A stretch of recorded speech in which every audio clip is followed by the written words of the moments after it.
السلام علیکم ورحمۃ اللہ وبرکاتہ۔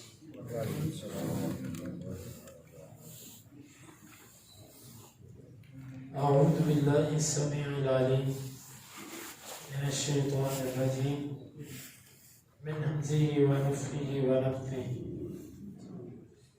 انزل سورۃ الرعد آیت نمبر 17۔ انزل اس نے نازل کیا، من سے السماء آسمان،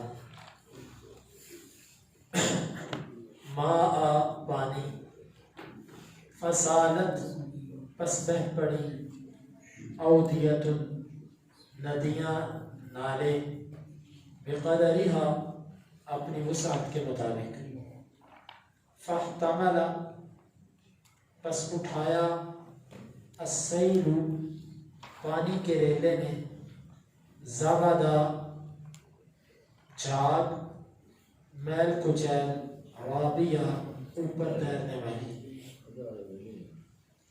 ومما اور اس میں سے، یوقدون جو وہ جلاتے ہیں، علیہ اس پر، فی النار آگ میں، ابتغاء تلاش کرنے کے لیے، حلیہ زیور، او متاع یا فائدے کا سامان، زبد جھاگ ہے، میل کچیل ہے، مثلہ اسی کی مثل، کذالک اسی طرح، یضرب بیان کرتا ہے اللہ الحق حق کو، والباطل اور باطل کو، فاما پس رہا، الزبد میل کچیل جھاگ، فیذهب پس وہ جاتا ہے، جفاء بے مقصد، واما اور وہ جو، ما ينفع جو نفع دیتا ہے، الناس لوگوں کو، فیمکث پس وہ ٹھہرا رہتا ہے، فی الارض زمین میں، کذالک اسی طرح، یضرب بیان کرتا ہے اللہ الامثال مثالیں، للذین ان لوگوں کے لیے، استجابوا جنہوں نے، لبیک کہا، لربہم اپنے رب کے لیے، الحسنى اچھا انجام ہے، والذین اور وہ لوگ، لم یستجیبوا جنہوں نے قبول نہیں کیا، لہو اس کی دعوت کو، لو اگر، ان بے شک، لہم ان کے لیے، ما فی الارض وہ کچھ ہو جائے جو زمین میں ہے، جمیعا سب کا سب، ومثلہ اور اس کی مثل، معہ اس کے ساتھ، لفتدوا البتہ وہ فدیے میں دے، بھی اس کے بدلے میں، اولئک یہی، لہم ان کے لیے، سوء الحساب برا حساب ہے، ومأواہم جہنم اور ان کا ٹھکانہ جہنم ہے، وبئس المہاد اور وہ برا ٹھکانہ ہے۔ انزل من السماء ماء اس اللہ نے بادلوں سے پانی نازل کیا، فسالت اودیۃ بقدرہا پس ندیاں نالے اپنی وسعت کے مطابق بہہ پڑے، فاحتمل السیل زبد الرابیہ پس پانی کے ریلے نے اوپر تیرنے والی جھاگ کو اٹھایا، ومما اور ان چیزوں میں سے، یوقدون علیہ جن پر وہ جلاتے ہیں، فی النار آگ میں، ابتغاء حلیہ او متاع زیور بنانے کے لیے یا کوئی فائدے کی چیز بنانے کے لیے، زبد مثلہ اسی کی مثل جھاگ ہے، کذالک یضرب اللہ الحق والباطل اسی طرح اللہ تعالیٰ حق اور باطل کی مثال بیان کرتا ہے، فاما الزبد فیذهب جفاء رہی جھاگ پس وہ تو جلد ختم ہو جاتی ہے، واما ما ينفع الناس فیمکث فی الارض اور رہی وہ چیز جو لوگوں کو نفع دیتی ہے تو وہ زمین میں ٹھہری رہتی ہے، کذالک یضرب اللہ الامثال اللہ تعالیٰ مثالیں یوں ہی بیان کرتا ہے، للذین استجابوا لربہم الحسنى ان لوگوں کے لیے جنہوں نے اپنے رب کی پکار کو قبول کیا سب سے اچھا انجام ہے، والذین لم یستجیبون لہ، اور وہ لوگ کہ جنہوں نے اس کی پکار کو قبول نہیں کیا، لو ان لہم ما فی الارض جمیعا، اگر ان کے لیے وہ سب کا سب ہو جائے جو زمین میں ہے، ومثلہ معہ، اور اس کی مثل اس کے ساتھ، لفتدوا بہ، البتہ وہ فدیے میں دے دیں اس کو، اولئک لہم سوء الحساب، یہی لوگ ہیں ان کے لیے برا حساب ہے، ومأواہم جہنم وبئس المہاد، اور اس کا ٹھکانہ جہنم ہے اور وہ برا ہے ٹھکانہ۔ پہلی آیت مبارکہ میں اللہ تعالیٰ نے حق اور باطل کی دو مثالیں پیش کی ہیں کہ جب حق آتا ہے تو باطل اس کے ساتھ ٹکراتا ہے، باطل جب حق سے ٹکراتا ہے تو بعض دفعہ باطل اپنے شور کی وجہ سے، اپنے نعروں کی وجہ سے، اپنی کثرت کی وجہ سے بظاہر وہ حق پر غالب آتا ہوا دکھائی دیتا ہے، حقیقت میں وہ غالب نہیں ہوتا، لیکن بظاہر دکھائی یوں دیتا ہے کہ وہ حق پر غالب آ چکا ہے، حالانکہ وہ غالب نہیں ہوتا۔ پھر کیا ہوتا ہے؟ تھوڑی دیر گزرتی ہے، حق غالب آ جاتا ہے اور باطل جو ہے وہ مٹ جاتا ہے۔ آپ دیکھ لیجئے رسول اللہ صلی اللہ علیہ وسلم کی دعوت اور آپ کی محنت کو کتنی اخلاص پر مبنی تھی۔ جب آپ دعوت کے لیے نکلے تو آپ تب تنہا اکیلے تھے، پھر آپ کے ساتھ 13 سال کا جو عرصہ آپ نے مکہ میں گزارا، اس میں آپ کے ساتھ کتنے لوگ تھے جو انگلیوں پر گنے جا سکتے تھے بس۔ پھر آپ ہجرت کر کے مدینہ تشریف لائے، یہاں پر پھر دوسرے سال جنگ بدر ہوئی، حق اور باطل کا آمنا سامنا ہوا، یہاں پر پھر اللہ رب العالمین نے باطل کی جڑیں کاٹ کے رکھ دی۔ تو بعض دفعہ ایسے ہوتا ہے حق اور باطل کی آپس میں جنگ ہوتی ہے، باطل اپنے نعروں کی وجہ سے، اپنے ظاہر کی وجہ سے، اپنے کثرت کی وجہ سے اہل حق پر غالب آتا ہوا دکھائی دیتا ہے، لیکن تھوڑا عرصہ گزرتا ہے، اللہ رب العالمین باطل کو ختم بھی کر دیتا ہے اور حق جو ہے وہ باقی رہ جاتا ہے۔ اس کے لیے دو مثالیں اللہ تعالیٰ نے پیش کی۔ پہلی مثال پانی کی کہ بادلوں سے اللہ نے پانی نازل کیا، وہ پانی ندیوں اور نالوں کی صورت میں بہہ پڑا، نہروں کے اندر، پہاڑوں کے درمیان جو ندیاں ہوتی ہیں، نالے ہوتے ہیں، وہ بہہ پڑے۔ جب وہ پانی بہا تو اس پانی کے اوپر تنکے، جھاگ، خس و خاشاک، پتے، ہر چیز اوپر تیرتی ہے، اتنی زیادہ ہوتی ہے کہ وہ پانی کو چھپا دیتی ہے۔ آپ نے دیکھا ہوگا پانی کے اوپر جھاگ اور میل کچیل اتنی زیادہ ہوتی ہے کہ وہ پانی کو چھپا دیتی ہے، لیکن پھر کیا ہوتا ہے؟ تھوڑی دیر گزرتی ہے، وہ جھاگ ختم ہو جاتی ہے، اس کا نام و نشان بھی باقی نہیں رہتا، اور پانی جو لوگوں کو فائدہ دیتا ہے وہ باقی رہ جاتا ہے۔ اللہ تعالیٰ نے فرمایا جو میل کچیل ہے وہ ختم ہو گئی، اور جو چیز لوگوں کو نفع دیتی ہے وہ چیز باقی رہ گئی۔ یوں ہی حق اور باطل کی جب ٹکر ہوتی ہے تو باطل کچھ ہی دیر بعد مٹ جاتا ہے، ختم ہو جاتا ہے، لیکن جو لوگوں کو نفع دینے والی چیز حق ہوتا ہے وہ باقی رہتا ہے۔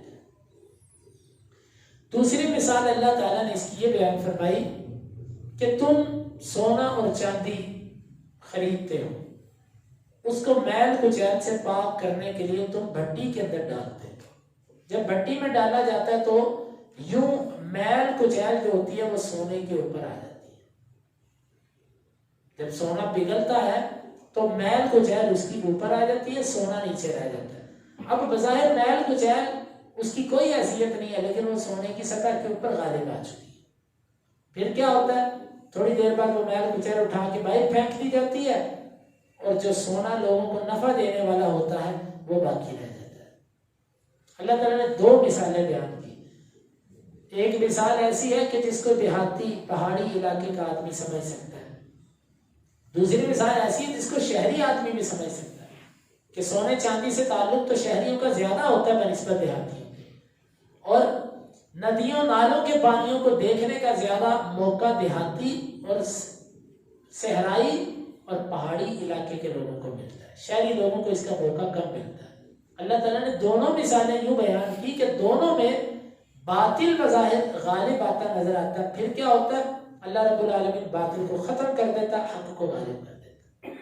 ہم اپنے معاشرے میں دیکھتے ہیں ایک تحریک اٹھتی ہے، وہ کچھ دیر کے لیے اٹھتی ہے، اس کے نعرے، اس کی باتیں بڑی خوبصورت ہوتی ہیں، اور وہ کچھ اہل حق کے خلاف بہت کچھ کہتے ہیں، لیکن تھوڑی دیر گزرتی ہے اللہ تعالیٰ ان کو جھاگ کی طرح ختم کر دیتا ہے، اور وہ جو حق والے ہوتے ہیں وہ پھر اسی طرح باقی رہ جاتے ہیں۔ آپ اندازہ کیجئے کہ ایک وقت یہ تھا، زور اتنا زیادہ تھا کہ یہ کہا جاتا تھا کہ جی مسجدیں دھو دو ان کے مسجدوں میں آنے سے، جس مسجد کے اندر یہ لوگ داخل ہوتے ہیں اس مسجد کو دھو دو، ان چٹائیوں کو جلا دو، اور جناب ان کے جس نے بیٹی کا رشتہ دیا اس نے غیر مسلم کو دے دیا، اور جن کے نکاح میں جنازے میں شریک ہوا اس کے نکاح ٹوٹ گئے، نہ جانے کیا کیا فتوے تھے، آج وہ کدھر گئے فتوے؟ اور الحمدللہ جو اہل حق ہیں ان کی تعداد بڑھتی جا رہی ہے، بڑھتی جا رہی ہے۔ یہ اما ما ينفع الناس فيمكث في الارض، آپ دیکھیے گا اللہ کی توفیق سے آنے والے تھوڑے ہی عرصے کے اندر اما ما ينفع الناس فيمكث في الارض، زمین کے اوپر لوگوں کو نفع دینے والے باقی رہ جائیں گے، اما الزبد فيذهب الجفاء، یہ جو جھاگ تھی نا، یہ جو خس و خاشاک تھے، یہ جو تنکے اور پتے تھے، یہ ختم ہو جائے، اللہ تعالیٰ ان کو ختم کر دے گا۔ دوسری مثال جو بعض مفسرین نے بیان کی ہے کہ اللہ تعالیٰ نے اس سے مراد مومن آدمی کے دل کی کیفیت لی ہے۔ اللہ تعالیٰ نے آسمان سے پانی نازل کیا، پانی سے مراد یہاں پر اللہ کی وحی ہے، قرآن مجید ہے، اللہ تعالیٰ نے وہ نازل کیا۔ جب قرآن مجید اللہ نے نازل کیا تو وہ پانی جو تھا وہ ندیوں کے اندر بہہ پڑا، ندیوں سے مراد دل کی نالیاں، دل کے رستے ہیں، وہ قرآن اور وحی دل کے رستوں کے اندر بہہ پڑی۔ فاحتمل السیل زبدا رابیا، اور اس سے پیچھے اللہ تعالیٰ نے فرمایا کہ بقدرہا، اپنی وسعت کے مطابق، جس کے اندر جتنی چاہت تھی اس نے اتنا ایمان لیا۔ کسی نے اپنے دل کی وسعت کے مطابق زیادہ لیا دین میں سے حصہ، کسی نے تھوڑا لیا، کسی نے اس سے تھوڑا، کسی نے اس سے تھوڑا، جس کے دل کے اندر جتنی طلب تھی دین کی اس نے اتنا اس وحی سے فائدہ حاصل کیا۔ اور جب وہ دل کے اندر وحی نے اثر کیا تو شہوات، خواہشیں، ریاکاری، دکھلاوا، بعض دفعہ یہ سب چیزیں ابتدا میں ایک مومن آدمی کے دل پر آتی ہیں کہ شروع کے اندر اس کا نماز پر بھی بوجھ محسوس ہوتا ہے، اس کے دل میں دکھلاوا بھی آتا ہے، اس کے دل کے اندر اور کئی خرابیاں آتی ہیں، وسوسے بھی آتے ہیں، خیالات بھی غلط قسم کے آتے ہیں۔ پھر ہوتا کیا ہے؟ اللہ تعالیٰ جس طرح جھاگ کو ختم کر کے پانی کو باقی رہنے دیتا ہے نا، یوں اللہ تعالیٰ ان وساوس کو ختم کر کے، ان غلط چیزوں کو ختم کر کے دل کے اندر صرف نیکی اور تقوی کو باقی رہنے دیتا ہے، حتیٰ کہ جب اس کا آخری وقت آتا ہے اس کے دل کے اندر ایمان اور تقوی ہی باقی ہوتا ہے۔ یعنی کہ یہ جو بیماریاں، کمزوریاں ہیں، یہ جھاگ کی طرح ہیں۔ اللہ تعالیٰ جس طرح جھاگ کو ختم کر دیتا ہے، یوں مومن آدمی کے دل سے اللہ تعالیٰ ایسی ہر چیز کو ختم کر دیتا ہے جو چیز اللہ رب العالمین کو پسند نہیں ہوتی۔ اس اعتبار سے بڑی زبردست یہ مثال ہے۔ اسی لیے اہل علم نے لکھا ہے کہ کبھی بھی ریاکاری کے ڈر سے عمل نہ چھوڑو۔ بعض لوگ کہتے ہیں کہ میرے دل میں اس عمل کی وجہ سے ریاکاری آ رہی ہے، میں اس عمل کو چھوڑتا ہوں، تو بعض اہل علم نے لکھا ریاکاری کے ڈر سے عمل کو چھوڑنا بھی ریاکاری ہے۔ لوگوں کی وجہ سے عمل کرنا تھا اور اب لوگوں کی وجہ سے چھوڑ دیا، کرنا تھا تو بھی لوگوں کی وجہ سے چھوڑا، تو وہ بھی اللہ کے لیے تو پھر نہ کیا۔ اسی لیے جب عمل کرتے وقت دل کے اندر ایسا خیال آئے تو اس کی پرواہ نہیں کرنی چاہیے۔ ایک وقت آئے گا اللہ رب العالمین اس خیال کو ختم کر دے گا، اصل باقی رہ جائے گی۔ اما ما ينفع الناس فيمكث في الارض، اصل باقی رہ جائے گی۔ لیکن اگر آپ اصل ہی چھوڑ دیں گے تو پھر کچھ بھی باقی نہیں رہے گا، نہ اصل باقی رہے گی نہ جھاگ رہے گی۔ تو اس لیے جس عمل کے اندر کمزوری ہو، کمزوری کو ختم کرنا چاہیے، عمل کو ختم نہیں کرنا چاہیے۔ ایک وقت آئے گا اللہ رب العالمین کمزوری ختم کر دے گا، عمل نہیں چھوڑنا چاہیے۔ اللہ تعالیٰ نے فرمایا كَذَلِكَ يُضْرِبُ اللَّهُ الْحَقَّ وَالْبَاطِلَ، اہل ایمان کو اللہ نے بڑی زبردست تسلی دی۔ اللہ حق اور باطل کی مثال یوں ہی بیان کرتا ہے۔ یہ تسلی ہے ایمان والوں کے لیے کہ کبھی نہ گھبراؤ. ہم دیکھتے ہیں اپنی زندگیوں کے اندر کبھی ایک فتنہ اٹھتا ہے، کبھی الحاد کا فتنہ، کبھی انکار حدیث کا فتنہ، اور کبھی فتنہ کوئی شکل اختیار کرتا ہے، کبھی کوئی شکل اختیار کرتا ہے. یہ سب جھاگ ہے جس کو اللہ تعالیٰ سائڈ پہ کرتا رہتا ہے. یہ صرف ہمارا امتحان ہے. کذالک یضرب اللہ الامثال، اللہ تعالیٰ یوں ہی مثالیں بیان کرتا ہے کہ بات لوگوں کے ذہنوں میں کھل جائے، کھل کے ذہن میں بیٹھ جائے. اب آپ دیکھ لیں، ایک وقت تھا یہ افغانستان کے اندر دنیا کا سارا کفر اکٹھا ہو گیا ہے. نیٹو وہ کہاں گیا؟ اما الزبر فیذهب جفا، افغان اسی طرح باقی، اور کئی ملکوں پر یہ گئے، وہ کہاں گیا ان کا اتحاد؟ یہ سب جھاگ ہے. ان کی ظاہری طاقتیں، ان کے ظاہری وسائل، ان کے ظاہری ٹیکنالوجی، اس سے مومن آدمی کو کبھی نہیں گھبرانا. ہمارے پاس سب سے زیادہ طاقتور ایٹم جو ہے وہ لا الہ الا اللہ، ایک اللہ پر یقین، ایک اللہ کی توحید. یہ مومن کا سب سے قوی اور طاقتور ہتھیار ہے. جب ہمارے ہاتھ میں یہ تھا تو ہم 313 نے 1000 کا مقابلہ کیا تھا، اور جب ہمارے ہاتھوں سے یہ چھینا تو پھر ایٹم بم کے باوجود بھی ہم، ایٹم بم بنانے کے باوجود بھی ہم ڈرتے ہیں کہ پتہ نہیں ہمارے ساتھ کیا ہو جائے گا. تو بھائی یہ جھاگ ہے، یہ کفر جتنا ہے جھاگ ہے، اس سے کبھی گھبرانا نہیں چاہیے. اصل حقیقت قرآن اور حدیث کی تعلیم ہے. للذین استجابوا لربهم الحسنى، وہ لوگ جنہوں نے اپنے رب کی دعوت کو قبول کیا، ان کے لیے اللہ کے ہاں سب سے اچھا اجر ہے. وہ کیا ہے؟ جنت اور رب کی رضا. والذین لم یستجیبوا له، اور وہ لوگ جنہوں نے اللہ کی دعوت کو قبول نہیں کیا، اگر ان کے لیے ساری کی ساری زمین ان کو دے دی جائے، اور ساری زمین نہیں، اس کی مثل اور بھی ان کو دے دیا جائے، اور ان سے کہا جائے کہ کیا تم یہ سارا کچھ اللہ کے راستے میں اب فدیے کے طور پر دے کر اپنے آپ کو جہنم سے بچانا چاہتے ہو؟ وہ کہے گا اللہ میں دے کر اپنے آپ کو بچانا چاہتا ہوں. لیکن اس وقت قبول ہوگا نہیں. اللہ تعالیٰ فرمائے گا میں نے دنیا میں تجھ سے تھوڑا سا مانگا تھا، میں نے کہا تھا اتنا سا میرے راستے میں خرچ کر دو، 40واں حصہ یعنی 100 میں سے 2.5%، اتنا میں نے کہا تھا میرے راستے میں دے دو. اس وقت تو نے نہیں دیا، اور اب تو ساری دنیا دینے کے لیے تیار ہے. تو اس وقت اللہ تعالیٰ اس کو قبول نہیں کرے گا.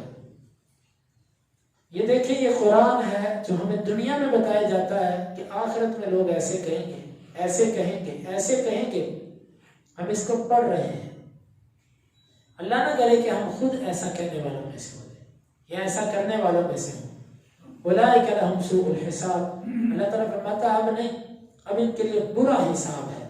ومأواہم جہنم وبئس المہاد، اور ان کا ٹھکانہ جہنم ہے، اور وہ برا، بہت بری جگہ ہے، بہت بری جگہ ہے وہ لوٹنے کے اعتبار سے. اللہ رب العالمین سے دعا ہے کہ وہ ہمیں ان آیات کو سمجھنے کی، ان کے تقاضوں کو پورا کرنے کی توفیق عطا فرمائے.